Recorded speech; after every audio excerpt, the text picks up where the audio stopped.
Huwag kang matakot, tutulungan ka ng Panginoon. Ako po si Father Fiel Pareha at ito po ang ating segment, ang Daily Devotion ngayong simbang gabi. Na kung saan tayo po ay magdarasal, magbabasa at magninilay kasama ng salita ng Diyos sa buong taon. Manalangin tayo. Sa ngalan ng Ama, ng Anak at ng Espiritu Santo. Amen. Halina, banal na Espiritu, liwanagan mo ang aming puso at isip nang maunawaan at may sa buhay namin ang iyong salita. Amen. Our Bible passage for today is from the Gospel of St. Matthew, chapter 1, verses 18 to 25, and I read it for you. Now the birth of Jesus the Messiah took place in this way. When his mother Mary had been engaged to Joseph, but before they lived together, she was found to be with child from the Holy Spirit. Her husband Joseph, being a righteous man and unwilling to expose her to public disgrace, planned to dismiss her quietly. But just when he had resolved to do this, an angel of the Lord appeared to him in a dream and said, "Joseph, son of David, do not be afraid to take Mary as your wife, for the child conceived in her is from the Holy Spirit. She will bear a son, and you are to name him Jesus, for he will save his people from their sins." All this took place to fulfill what had been spoken by the Lord through the prophets. "Look, the virgin shall conceive and bear a son, and they shall name him Emmanuel," which means God is with us.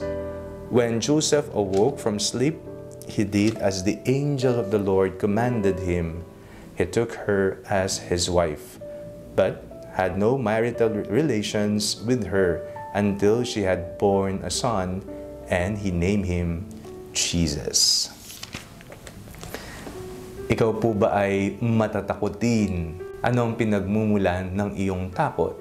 May mga tao na takot sa multo. May mga tao rin naman na takot na balikan ang mga masasakit na karanasan ng kahapon. May mga tao na takot sa insekto. Ano ang takot na mayroon ka? Isang malalim na pagkatakot ang maaari nating maranasan sa mga sitwasyon na walang katiyakan. Hindi mo alam kung ano ang mangyayari sa iyo o sa iyong pamilya bukas. May makakain pa ba? Meron pa bang maibibigay na lakas? Pagkatakot na mawalan ng mahal sa buhay. Lalong-lalo na ngayong papalapit ang Pasko, hindi na buo ang pamilya.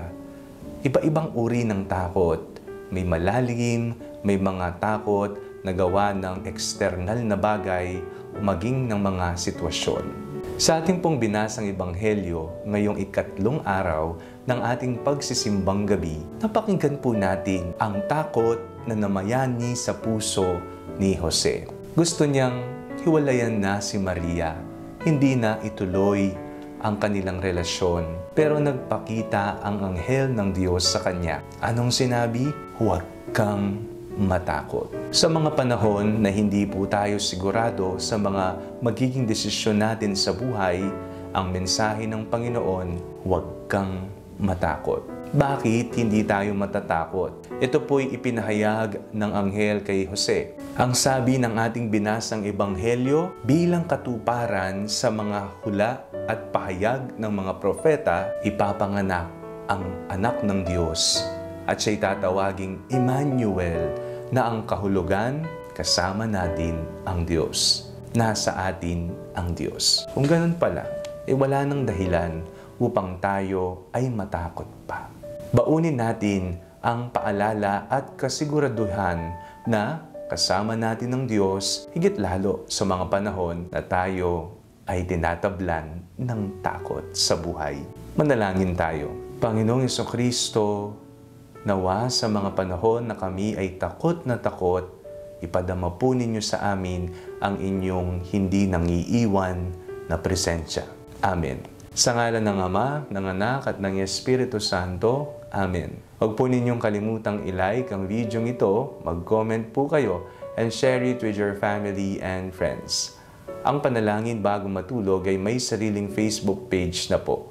Huwag niyo pong kakalimutang mag-like at mag-follow dito, and do not forget to subscribe to our YouTube channel.